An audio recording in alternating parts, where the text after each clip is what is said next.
casos en la enseñanza del common law en el contexto norteamericano refiere a un método de enseñanza que pretende aproximarse y llegar a un conocimiento de los principios que fundamentan los fallos judiciales, ¿no?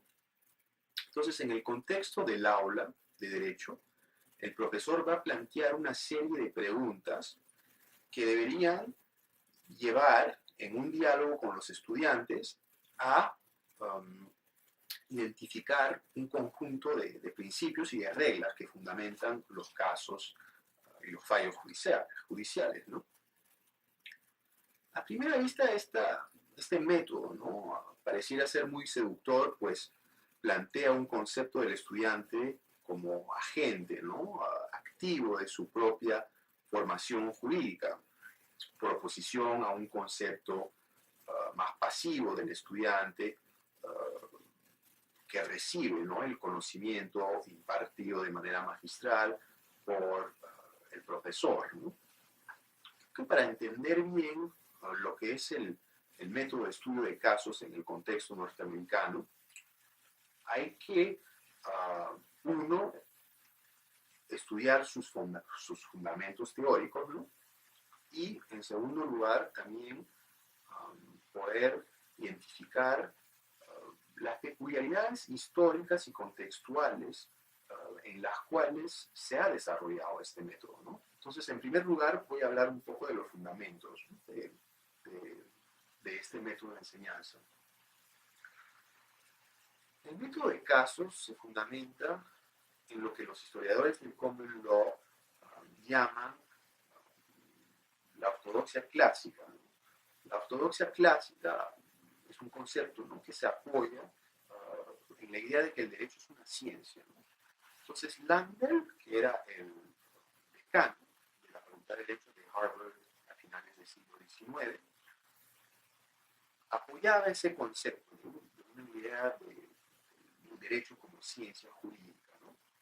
Lo que lo llevaba a, en vez de buscar y de investigar sobre la autoridad o lo que decían los grandes juristas o los tratados de derecho, más bien buscaba el entender el derecho, identificar los principios del derecho mediante un estudio de los casos.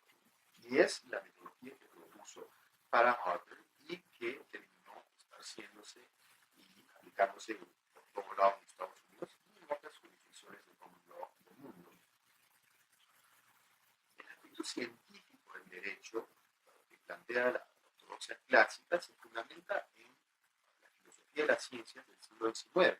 Por ejemplo, John Stuart Mill postulaba la primacía del orden conceptual sobre la realidad. Esta idea de prevalencia, ¿no? Del orden conceptual supone que el conocimiento corresponde a generalizaciones inductivas bien establecidas respecto a la realidad y al mundo físico. Por ejemplo, si uno observa que el sol amanece a cada mañana, uno puede, mediante estas observaciones del mundo real y físico, llegar a un proceso inductivo que le permite establecer un principio, ¿no? Que podría ser, por ejemplo, que el sol, a cada mañana el sol amanece, ¿no? Esto es lo que se llama el pensamiento inductivo, ¿no? Pero Stuart Mill también planteaba que estos principios sirven a establecer conocimientos deductivos, ¿no? Que aplican los principios que se han establecido mediante procesos inductivos, ¿no? En este caso, por ejemplo, un proceso deductivo, ¿no? Opera de arriba hacia abajo, ¿no? Es decir, que en principio el sol, ¿no? Siempre amanece en la mañana, opera como una suerte de regla, ¿no? Que explica y permite predecir, ¿no? Lo que va a ocurrir, lo que va a suceder en realidad, ¿no? Entonces estamos pasando de un proceso inductivo que se desarrolla a partir de la observación, que nos lleva a generar principios y reglas que eventualmente nos pueden servir para establecer conocimientos deductivos que nos permiten explicar lo que va a suceder o otros hechos, ¿no? Esta manera de entender el conocimiento es muy importante para poder llegar a entender lo que Langdell quiso hacer con el método de casos, ¿no? El método de casos en el Common Law de Estados Unidos pretende justamente que los principios del derecho se encuentran en la observación inductiva de los casos para establecer principios, ¿no? Y eventualmente estos principios que ya son abstractos nos permiten deductivamente determinar lo que va a suceder en fallos futuros, ¿no? Pero hay un gran problema epistemológico, ¿no? con, con esta manera de concebir la ciencia jurídica, ¿no? La epistemología del siglo XIX fundamentaba la validez del conocimiento en el valor confirmativo de la observación, es decir, que la observación de hechos que se repiten en circunstancias similares permite establecer y confirmar principios y reglas, ¿no? El problema con el método de estudio de casos es que el concepto de ciencia jurídica, ¿no? que está relacionado con ese método, no tiene herramientas de validación externa como la observación, por ejemplo, ¿no? En efecto, las decisiones de las Cortes derivan su autoridad de las reglas y principios, pero esas reglas y principios se fundamentan en los casos, ¿no? Es decir, estamos observando los casos, generamos reglas y principios de manera inductiva, pero lo que decimos es que la autoridad de estos mismos casos se fundamenta en estas reglas y principios que se han inducido a partir de los mismos casos. Entonces estamos enfrente a una epistemología, ¿no? Un entendimiento del conocimiento que es claramente circular, ¿no? Y bueno, se sabe que cualquier modo de conocer que es autorreferente es una falacia, ¿no? No tiene fundamentación, ¿no? Y esta crítica, hay varias críticas, ¿no?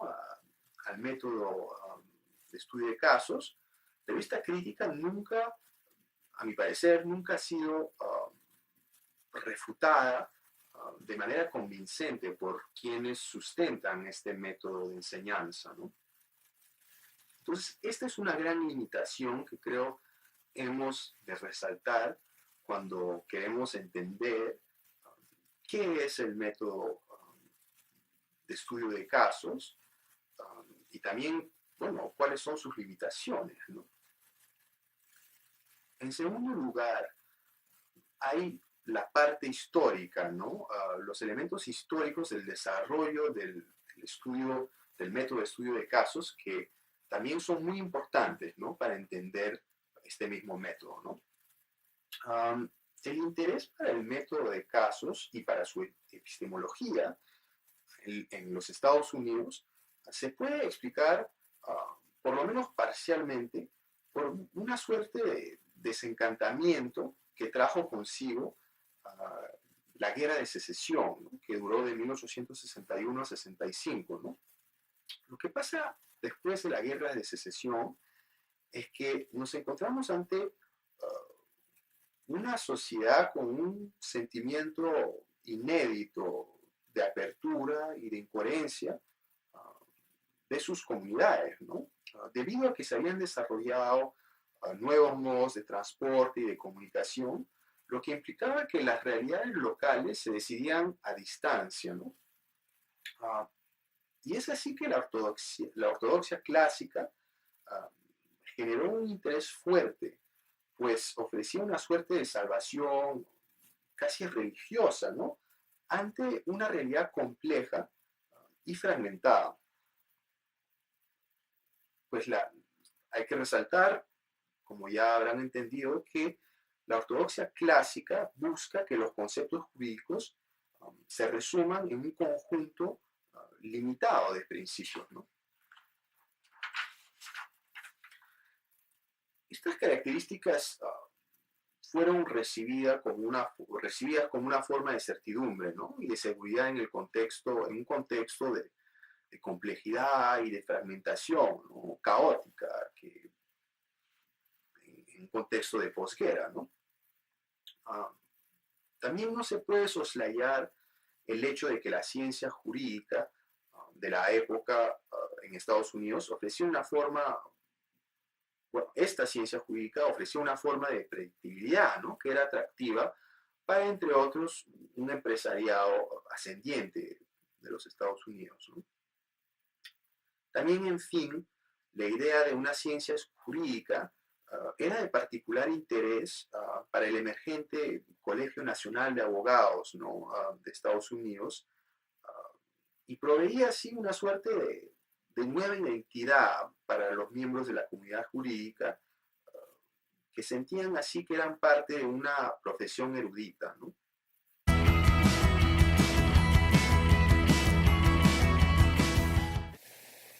Esta pregunta resulta muy interesante, sobre todo en el contexto de la enseñanza de Derecho, la Facultad de Derecho de la PUC, ¿no? Pues se puede observar que se ha integrado de una cierta manera el estudio de casos en la enseñanza del derecho en la Facultad de Derecho de la PUC, ¿no? Bueno, se sabe que en los años 60 hubo una reforma muy importante, tanto institucional que de la enseñanza del derecho, lo que incluía también una reforma de los métodos de enseñanza del derecho, ¿no? Y gran parte de esas reformas, ¿no? Se han inspirado de estancias y visitas de colegas de la facultad en Estados Unidos, en gran parte en Wisconsin, la Facultad de Derecho de Wisconsin, y allí los que se denominan los Wisconsin Boys trajeron consigo, bueno, regresaron a Lima con el método de casos, ¿no? Entonces, se habla de una suerte de trasplante, ¿no? De una importación de métodos y conceptos jurídicos, ¿no? Y ello nos hace surgir varias preguntas, ¿no? Pero una de ellas, que me parece importante, es de saber si los Wisconsin Boys en ese momento conocían o desconocían, ¿no? De las limitaciones epistemológicas y del aspecto netamente contextual, contingente, en el cual se desarrolló y arraigó el método de casos en Estados Unidos, ¿no? En este punto también hay que ser justo con estos actores importantes de la reforma de la enseñanza del derecho en la PUC, ¿no? Y hay que recordar que en Estados Unidos, en esos años, como hoy en día, como a finales y como a principios del siglo XX, este método, el método de casos, era utilizado a nivel nacional, ¿no? Y sigue siéndolo. Pero no podemos soslayar el hecho de que también ha sido fuertemente criticado desde el principio del siglo XX. También otro aspecto crítico que creo tenemos que resaltar, ¿no? De toda esa importación, ¿no? Ese trasplante, si se puede llamar así, es que el método de casos, como lo hemos visto, tiene un nexo inherente con el formalismo jurídico, ¿no? Pues la ortodoxia clásica pretende a un sistema cerrado de conocimiento, ¿no? Y el formalismo jurídico ha sido altamente cuestionado por el realismo jurídico, ¿no? Que es una corriente del derecho a la cual se adhieren, ¿no? Por lo menos en sus discursos, tanto los Wisconsin Boys que los discursos oficiales de la Facultad de Derecho desde las reformas de los 60, ¿no? Entonces hay una tensión, ¿no? Entre el método de casos como método formalista y la adhesión de quienes lo trajeron a la facultad a el realismo jurídico, ¿no? Por otro lado, hay una segunda pregunta que también me parece fundamental, es de saber qué es lo que en realidad se entiende y se entendía, ¿no? En los años 60, 70, por método de caso cuando se trajo, ¿no? A la facultad este mismo método de enseñanza, ¿no?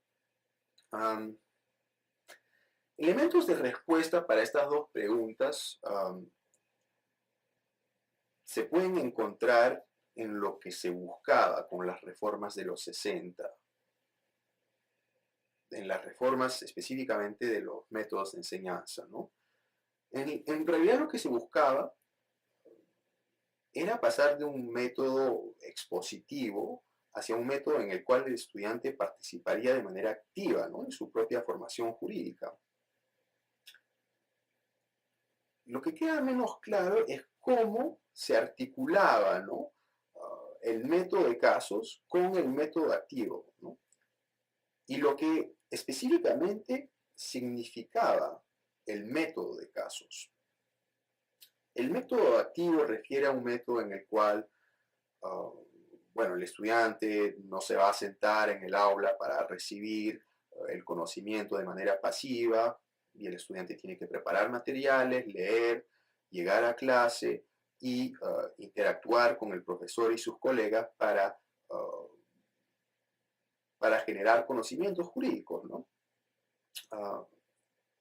En el contexto de la facultad, pareciera que se entendió el método de estudio de casos como una manera, entre otras, de contribuir a una enseñanza activa del derecho, ¿no? Pero no tengo la impresión de que el método de casos se haya planteado como el método principal, ¿no? De enseñanza del derecho. También hemos de notar, ¿no? que la literatura sobre la recepción específicamente de este método de casos en la Q es un poco limitada, ¿no? Hay muchos textos sobre lo que era esa reforma, sobre la historia de los Wisconsin Boys, de todo este proceso de cambios en la enseñanza del derecho, pero específicamente sobre el método de casos no hay mucha literatura. Y pareciera más bien que por método de casos se entiende en muchos casos, se entiende como cualquier método de enseñanza que incluye una conversación, una discusión sobre fallos específicos, ¿no? Si este es el concepto, ¿no? Que tenemos y que teníamos en los años 60, 70, de lo que es el método de casos, estamos muy lejos, ¿no? De lo que se entiende por método de casos en el contexto de la enseñanza del common law en Estados Unidos, ¿no? Ello no significa que estamos equivocados, que no hemos llegado a reproducir de manera coherente y eficaz lo que se hace en Estados Unidos, ¿no? Más bien, solo significa que el método se distorsionó de repente para adaptarlo a nuestra realidad, que era otra, o a otras necesidades, ¿no? Que son distintas, ¿no? A las de del contexto estadounidense, ¿no?